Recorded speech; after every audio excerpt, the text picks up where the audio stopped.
Hey there, thanks for joining me again to talk about a comprehensive guide to wound care tools for the everyday clinician. In this video, I want to talk a little bit about that patient that you are pouring your heart and soul into treatment after treatment, but they're just not getting any better day to day, week to week.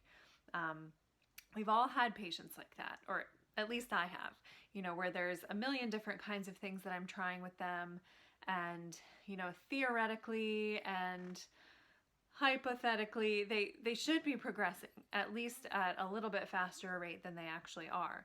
And it can become very frustrating, when you're doing all these treatments, you're taking all this time, and you're just not getting the results that you want to get.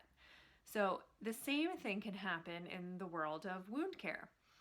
So we want to talk a little bit about how you may identify that that's happening and strategies that you can do to avoid it.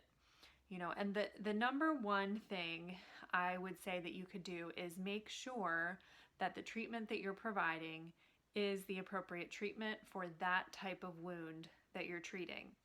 And I know that sounds very simplified, because oftentimes we're not the ones coming up with that decision.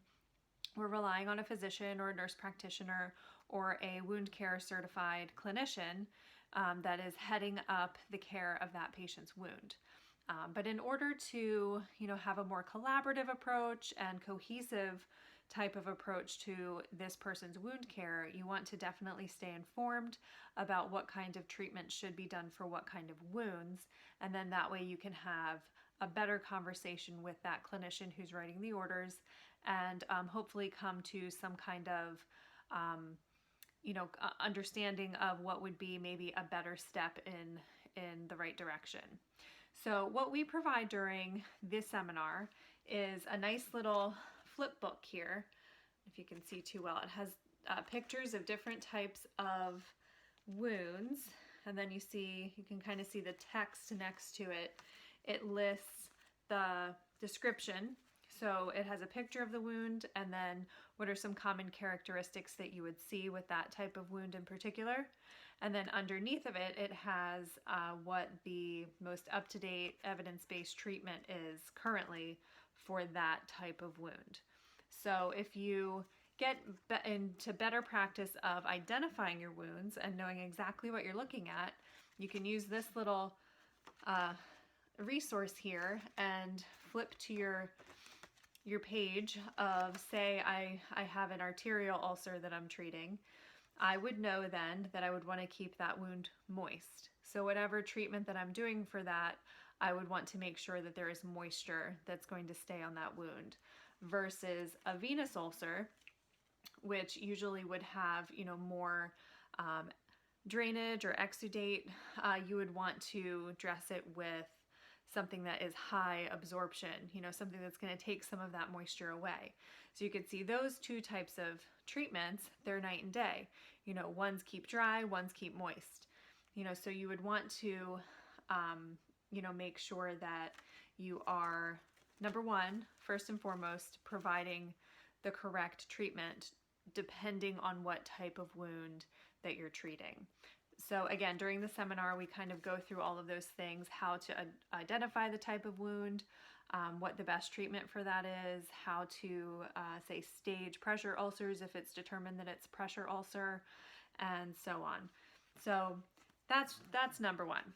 Number two, you could also just look at the outside environment, see if there is any pressure that could be inhibiting the wound, even if it's not a pressure wound to begin with. You can look at the person's overall hygiene, see if they're able to keep themselves put together, keep themselves clean in between clinicians kind of addressing their needs. Are they removing the dressing? Are they scratching at it? Things like that. And then also nutrition. You want to make sure that you're in close communication with the dietitian and know what kinds of recommendations they're making for that patient. Are they staying hydrated enough? Being hydrated is a positive thing for wound healing. Making sure that you increase, your protein and certain vitamins and minerals, are really, really good for wound healing. So you want to make sure to know what kinds of recommendations the dietitian is making. That way, if you have the opportunity to either reinforce the recommendation, or if it's a simple thing like hydration, you can certainly offer water during your session or during that time that you're with the patient. So you can look at all of those things as well outside of the treatment itself. And Michelle does a really great job of pulling all of those real life scenarios into the seminar, as she's going through types of wounds, wound healing, staging of pressure ulcers, wound treatments. As she's going through all of these different things during the seminar, she pulls a lot of really great real life scenarios into the mix. That way it contextualizes things and makes it a lot easier to understand when you're or not understand, but remember when you're back in the real world. So nice little resource.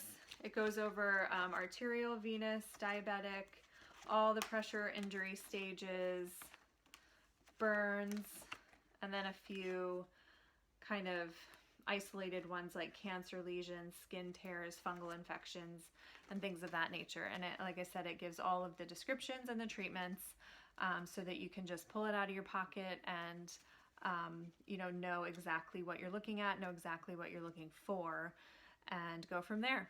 And then you can collaborate and see if we can get this patient's non-healing wound to heal a little better. So if you want more information about a comprehensive guide to wound care, visit arcseminars.net and stay tuned for more information.